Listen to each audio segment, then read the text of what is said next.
Bienvenue sur la chaîne Tour d'Afrique News. On commence avec cette actualité. Bonjour à tous et bienvenue sur la chaîne. Reconduit à la tête du gouvernement ivoirien, Robert Begré-Mambé entame un nouveau mandat à un moment clé de l'histoire politique et économique de la Côte d'Ivoire. Après plus de 2 ans à la primature, quel est réellement son bilan? Qu'a-t-il accompli? Qu'est-ce qui a fonctionné? Et surtout, quelles ont été les limites de son action? Aujourd'hui, avec cette reconduction, une nouvelle question se pose. Quelle feuille de route pour ce nouveau mandat? Emploi, coût de la vie, infrastructure, cohésion sociale, gouvernance. Les attentes sont énormes. Dans cette vidéo, on fait le point sans langue de bois. Retour sur le bilan de Begré-Mambé et décryptage des défis majeurs qui l'attendent pour les années à venir. Restez jusqu'à la fin, car certains enjeux pourraient bien redéfinir l'action du gouvernement ivoirien. Maintenant, on n'est pas surpris qu'on l'ait reconduit pour la simple et unique raison, pour moi, qu'il faut se référer déjà à la nomination le 16 octobre 2023 de M. Begré-Mambé comme Premier ministre. Le cahier de charge était très clair. La feuille de route, oui. Regardez la dénomination de sa nomination. Il est Premier ministre, chef du gouvernement, ministre des Sports et du cadre de vie. Son portefeuille était très clair. On était à quelques mois de la Coupe d'Afrique des Nations, dont certains chantiers piétinaient. Donc, quand on le nomme Premier ministre et qu'on lui associe les sports, on lui confie donc la responsabilité de faire en sorte que les chantiers aillent vite et qu'on tienne le délai de l'organisation. Sur cet aspect, nous tous, on peut faire le bilan 10 sur 10, rien à signaler. On prend maintenant la question du cadre de vie. Il était question d'assainir la ville d'Abidjan et plusieurs villes de l'intérieur qui commençaient malheureusement à connaître une certaine insalubrité. Tout à fait. On fait le bilan aujourd'hui, on peut lui donner 9,5 sur 10. Donc quand vous regardez maintenant le management même de l'équipe gouvernementale, quand on regarde le management de l'équipe gouvernementale... Le demi qui reste c'est pour... Non, le demi qui reste parce qu'il y a certains réfractaires. Quand vous tournez dans certaines villes, vous voyez il y a certains qui sont réfractaires. Et puis aussi, malheureusement, je pense qu'il faut qu'on agisse un peu plus sur le civisme des Ivoiriens parce qu'il y a beaucoup qui n'ont pas encore compris que leur liberté s'arrête là où commence celle des autres. Donc, il faut qu'ils arrêtent de jeter les ordures pour polluer la ville et pour créer des problèmes à tout le monde. Donc, ça aussi, ce côté-là, on doit travailler dessus. Le demi, là, c'est le civisme là, qu'on doit inculquer à ces Ivoiriens-là. C'est ça le demi. Bien noté, maintenant, la troisième partie, le management de l'équipe gouvernementale, les chefs du gouvernement. Mais quand vous regardez le management du Premier ministre Mambé, mais c'est un management à succès. Quand on voit comment il a dirigé les ministres, quand on voit comment il a dirigé l'équipe, il a su manager, il a su allier autorité, souplesse, instruction, fermeté. Comme je l'ai dit, voilà, fermeté, autorité, mais aussi écoute. Vous voyez un peu comment il a dirigé les équipes. On a senti que sous son management, les équipes sont montées en puissance. Sur certains dossiers qui piétinaient, on a vu qu'avec vraiment ça, est-ce que vous avez souvenance de nos... Enfin, est-ce que vous pouvez nous étaler un cas, justement, où son leadership a été exprimé, justement, dans la gestion d'un dossier, par exemple? On va aller, comme je le dis, même sur le dossier qu'on lui a confié pour l'organisation de la CAN, les chantiers, non seulement l'autoroute, c'est-à-dire que de la Y4, qui a très bien avancé sur lui, mais surtout la route même de Yopougon jusqu'à Ebimpe. Quand il est venu, on a vu comment le chantier était accéléré. Les infrastructures sportives, comment ça a eu un coup d'accélérateur. Donc on a vu vraiment que sous son leadership, les choses ont beaucoup bougé, même dans les différents départements ministériels. C'est vrai qu'aujourd'hui, on peut l'imputer au ministre, mais on peut aussi l'imputer au fait que lui, derrière, chef d'orchestre. Voilà, en tant que chef d'orchestre, il a dû mettre la pression. Quand on regarde aujourd'hui le succès connu, par exemple, par la CMU, avant qu'il ne vienne, pour rappel, peut-être certains ne le savent pas, mais quand autour de 2022, 2021, 2022, on était autour de 8 à 9 millions. Mais aujourd'hui, on a 23 millions d'enrôlés en l'espace de 2 ans pratiquement. On est passé du simple au triple. Quasiment. Donc, on voit qu'il y a eu des efforts qui ont été faits. Quand vous prenez, par exemple, les chantiers même des infrastructures, que ce soit la route et autres, tout ça, il y a certains chantiers qui, je ne dis pas qu'ils piétinaient, mais qui n'étaient pas arrivés à un certain niveau, mais qui, sur son leadership, vraiment ont connu une accélération. Donc, en somme, je veux dire que le reconduit, c'est déjà le témoignage de ce qu'il a été à la hauteur des missions qu'on lui a confiées. Et je pense que c'est justement ce qui a expliqué qu'on l'a reconduit, parce que lui-même, il le dit si bien en bas. La feuille de route est claire. Quand il a été nommé, ses premiers mots, il dit la feuille de route est claire. Continuer l'accélération des chantiers structurants, consolider les acquis et améliorer durablement le quotidien des populations pour bâtir un développement inclusif, équilibré et porteur d'espérance. Je présume que c'est la feuille de route que le président lui a donnée, qui est là de façon claire et qu'il libère ainsi. Donc, accélérer déjà, continuer l'accélération des chantiers et puis, bien évidemment, améliorer durablement le quotidien des populations. Donc, je pense qu'on a notre Premier ministre, on a notre chef d'orchestre et je pense que sous son leadership, on peut espérer qu'on aura encore d'autres résultats. On verra encore l'amélioration de certains chantiers et notamment de ceux-là qui sont très indispensables pour l'amélioration des conditions de vie des Ivoiriens.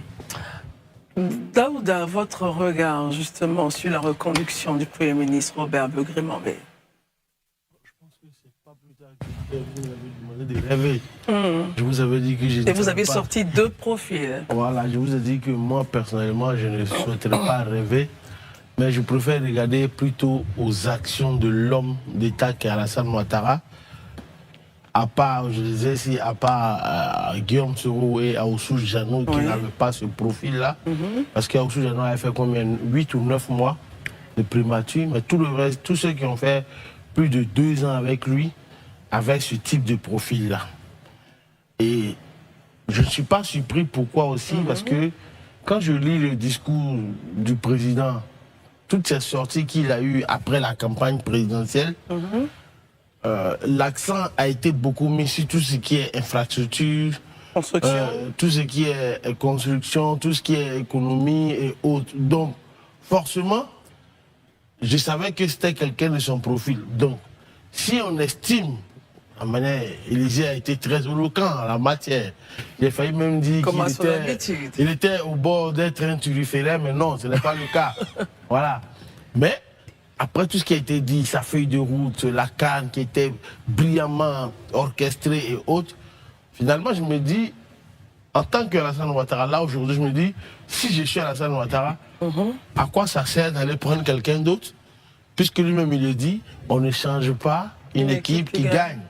L'équipe a gagné, donc il reconduit le capitaine, le chef d'équipage. Maintenant, il reste à savoir maintenant les autres lieutenants, est-ce qu'ils seront reconduits, est-ce qu'ils ne seront pas reconduits? Voilà, c'est ça. On aura le jeu de chaises musicales que voilà, vous c'est un peu ça. Hier. Maintenant, je vais dire, puisque lui-même dans son discours, il disait à tout, chaque fois il revient dessus, soit le mot change un peu de dénomination. Tantôt il dit transmission, tantôt il dit transition. Donc, on aimerait voir dans ce gouvernement, est-ce que dès maintenant, on va voir la transmission ou la transition générationnelle? Je ne sais pas. Peut-être qu'il se donne aussi 1 an de répit, parce que qu'on le veut ou non, Alassane Ouattara est aujourd'hui en fin de règne.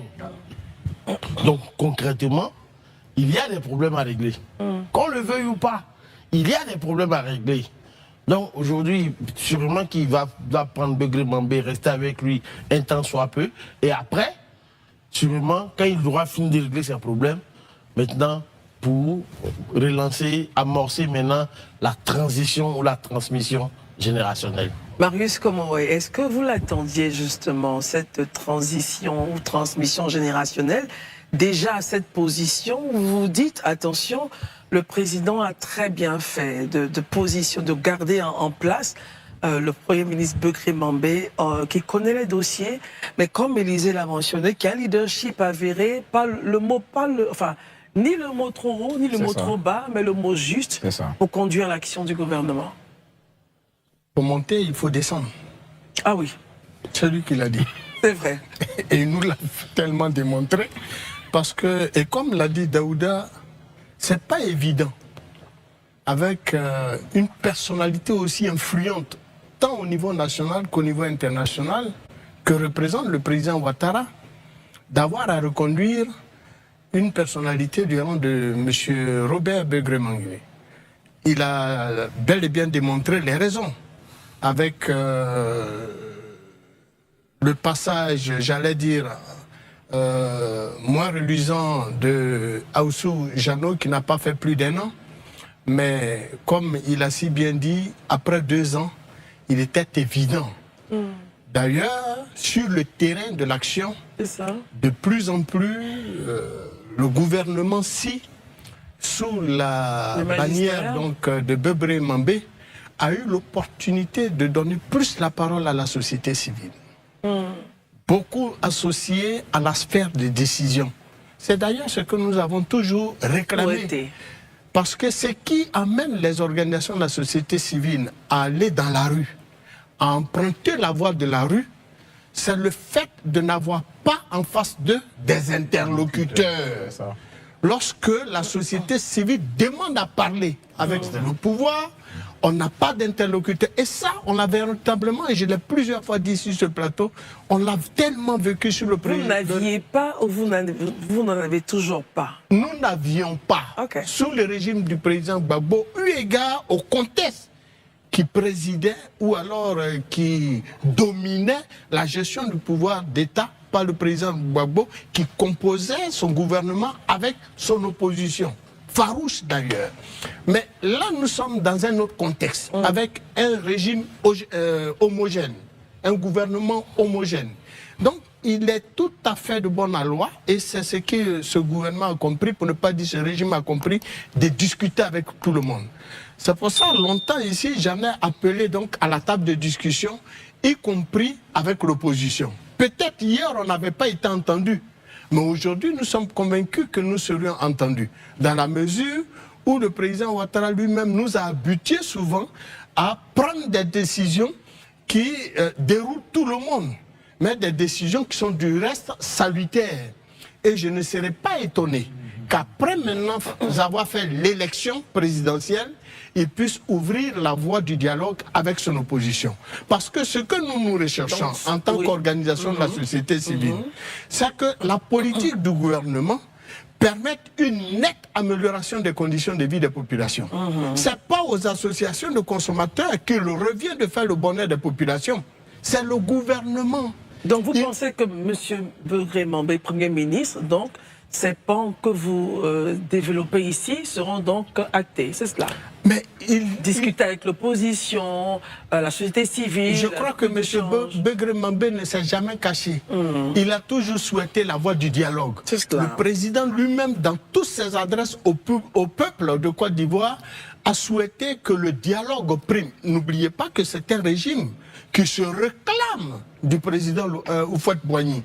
Or, ce qui fait véritablement la distinction entre la gestion du pouvoir d'Houphouët-Boigny et tous les autres présidents d'alors, c'est bien la voie du dialogue. Très bien. Tous les débats tous les sujets devraient être mis sur la table, et c'est pour ça d'ailleurs on a connu à un moment donné un slogan qui a fait tache d'huile: asseyons-nous et discutons. Et je ne pense pas que le président Ouattara fera autre chose maintenant qu'il est réélu, parce qu'on n'est plus dans le cas de la lutte pour l'accession au pouvoir d'État. Nous avons fini avec les élections. Maintenant, il faut ouvrir le dialogue et discuter avec tout le monde. Mais au-delà de cet aspect des choses, il faut veiller au bien-être des populations. Très bien. Et ça, nous allons insister là-dessus, sur cette mandature, la primature par M. Begré Mambé. Nous allons continuer les discussions de sorte à ce que, à tous les niveaux, dans tous les secteurs d'activité où un ministre a un pan essentiel de la sphère des décisions qui pèsent sur le pouvoir d'achat de l'Ivoirien, nous puissions trouver les voies issues, les plus, j'allais dire, appropriées, pour pouvoir naturellement mettre à l'aise chaque Ivoirien où qu'il se trouve et quoi qu'il fasse. Merci Marius, c'était votre point. En même temps, vous avez fait ressortir le besoin pour la société civile, justement, d'avoir accès à la table de discussion, et vous espérez qu'avec la présence du Premier ministre, cela puisse être acté. Merci, oui, parce qu'il nous l'a déjà démontré. On a besoin d'écoles, on a besoin de santé. Ouais, voilà. Je n'ai pas voulu, mais on m'a compris.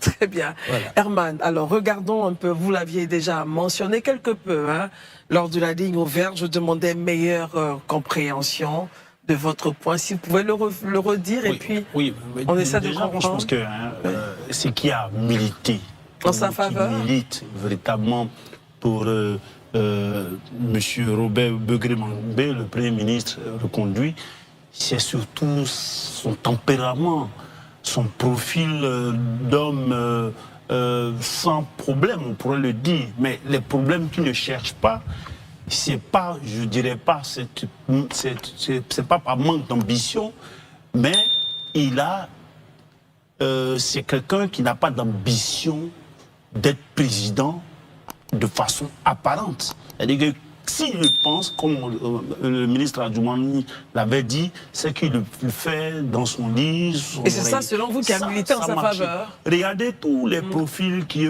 souvent, qui ont des problèmes avec le chef de file de tout cela, le président Ouattara.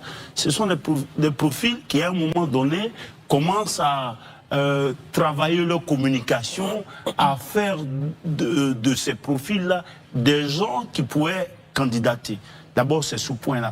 Maintenant, dire qu'en 3 mois, c'est-à-dire le monsieur a été choisi, je crois, le 10 octobre ou 16 octobre. 16 octobre 2023. Et il a fini les chantiers par rapport à la CAN 2023 qui a commencé le 13 janvier. Je ne crois pas. Il a pu apporter, surtout pour la question de l'Ibn Pegate, elle a pu toucher. Sur les chantiers, on sait bien que il était déjà presque fini. Moi, je pense qu'il ne faudrait pas oublier ces aspects-là. En réalité, il n'a fait que travailler sur le canevas déjà dressé sous l'impulsion du président de la République, mais dressé par le technocrate qu'on sait, le grand technocrate qu'on sait de ce pouvoir-là qui est Patrick Hachi. Lui, en tant qu'ingénieur, en tant que technicien également, il a poursuivi. Aujourd'hui, on voit qu'il y a d'autres chantiers qui arrivent. Chacun a sa technicité, a son talent, mais ce qui a véritablement joué pour lui, et je pense que tous les observateurs de la vie politique en Côte d'Ivoire le savent, c'est parce que Robert Begré-Mambé ne peut pas avoir de problème. Et on n'aura pas de problème. Quel problème quand vous Mais quand je parle de problème, je parle aujourd'hui, pour une élection, même à l'Assemblée nationale, on a vu les débats qui ont eu cours, n'est-ce pas, avec le président sortant qui est sorti de l'Assemblée nationale et autres. Donc je veux dire qu'avec Begré-Mambé, c'est le monsieur loyal, il ne va pas vous dire, il ne cherche pas à être président, il se contente d'être Premier ministre. Ça ne pose pas de problème. Et je crois que le président Ouattara aime ce genre de profil aussi souvent parce qu'il veut être le maître de toute son équipe. Et c'est lui qui doit pousser les pions et non pas des pions qui vont lui forcer la main. C'est l'angle d'analyse d'Herman. Élisée Boloubeur, revenons sur les missions. Alors, on attend évidemment la composition du nouveau gouvernement, assurément dans les heures où, on ne sait pas, le président seul a l'agenda, on essaiera. Alors, ce gouvernement, première mission principale de ce gouvernement, avec tout ce qu'on sait, Élisée, c'est vrai qu'on va ressortir encore les 6 piliers, mais quelle coloration pensez-vous que ce gouvernement pourrait avoir, justement ? Ben, je pense que ce gouvernement... Parlons d'éthique, hein. Oui, ce gouvernement, je pense que dans sa composition, va un peu épouser même le profil du Premier ministre lui-même. En ce sens que, oui, en ce sens que, et ça je le dis, c'est vrai que tout à l'heure, Herman disait que les chantiers étaient quasiment finis et tout ça. Non, les chantiers c'est vrai, étaient avancés, mais il y avait des éléments qui coinçaient. Et on est tous témoins et contemporains. Quand il a pris les affaires en main, on a vu une accélération des chantiers, on a vu des résultats. Mais mieux, tout ne se limitait pas juste à des chantiers physiques, mais il fallait organiser la compétition. C'est la chose la plus importante. Et lui, il avait l'expérience de l'organisation de la francophonie, des Jeux de la francophonie en 2017, où c'est lui qui avait été le maître d'orchestre. Donc il avait déjà cette expérience sur laquelle il a capitalisé pour nous donner l'organisation qu'on a vue en tant que maître d'œuvre. Donc, à ce niveau-là, on ne peut pas lui dénier ça ou faire croire que c'était juste, je veux dire, à 3 mois, il n'a rien fait d'extraordinaire. Non, il a fait beaucoup de choses, ça, faut le lui donner. De toute façon, on n'a pas besoin de 5 ans, de 10 ans pour réaliser des choses. En 2-3 mois, on peut changer la vie des Ivoiriens, on peut améliorer, c'est une possibilité. Et il l'a fait, il a atteint des objectifs. Donc c'est important aussi de le ramener, il faut lui donner sa place. Rapidement, pour notabiliser sur les missions. Voilà, mais les missions, je pense que lui-même, il le définit un peu comme je le disais tout à l'heure. La mission qu'on lui a donnée, elle est toute claire. Il doit accélérer les chantiers structurants, consolider les acquis. Les acquis, c'est quoi? Les acquis aujourd'hui, c'est déjà la stabilité et la paix. Il faut qu'il consolide déjà ça. Ça, c'est déjà la première chose. La deuxième chose, on a de bons résultats macroéconomiques. Ça, personne ne peut le nier. Les voyants sont ouverts. Tous les rapports le disent. Maintenant, c'est vrai qu'au niveau de la répercussion de ces voyants verts-là, au niveau du bas peuple, des populations, on sent, mais pas vraiment au niveau souhaité. Peut-être qu'il faut y arriver. Je crois que c'est dans ce sens-là qu'il parle d'améliorer durablement le quotidien pour bâtir un développement inclusif. C'est ça. Ça veut dire que chaque Ivoirien... Équilibré et porteur d'espérance. Porteur d'espérance. Chaque Ivoirien où il est doit sentir aujourd'hui de l'espérance, doit avoir de l'espérance de ce qu'il y a cette possibilité-là que le pays aille de l'avant et que donc lui réussisse. Donc, voilà pour l'essentiel du bilan et des perspectives du nouveau mandat de Robert Begré-Mambé à la tête du gouvernement ivoirien. Entre continuité et attente de résultats concrets, ce nouveau chapitre sera décisif pour la Côte d'Ivoire, surtout dans un contexte économique et social de plus en plus exigeant. La question reste ouverte. Ce nouveau mandat permettra-t-il de corriger les faiblesses du passé et d'apporter des réponses durables aux préoccupations des Ivoiriens? Dites-nous ce que vous en pensez en commentaire. Bilan positif ou occasion manquée? Si cette analyse vous a été utile, pensez à liker, partager et vous abonner pour ne manquer aucune autre vidéo de décryptage politique.